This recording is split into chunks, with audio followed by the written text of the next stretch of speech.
Excel में हम लोग दो तरीके से डेटा को एंट्री कर सकते हैं।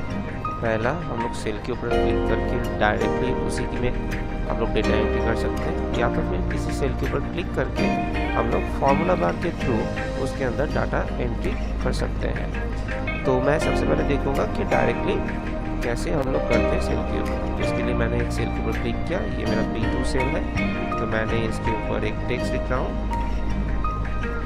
जैसे मैंने इंडिया एक टेक्स्ट है, अल्फ़ाबेट्स है।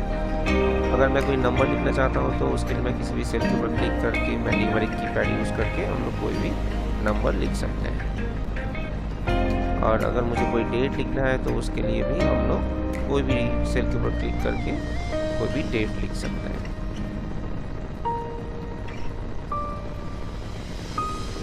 और कोई भी डेटा एंट्री करने के बाद हम लोग सीधा प्रेस करेंगे एंटर।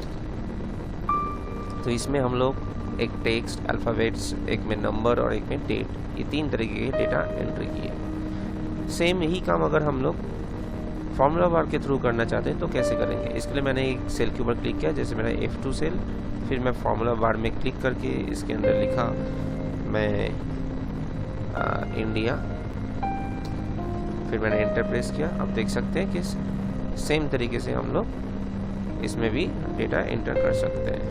इसमें भी हम लोग कोई भी नंबर लिख सकते हैं और चाहे तो कोई डेट भी लिख सकते हैं।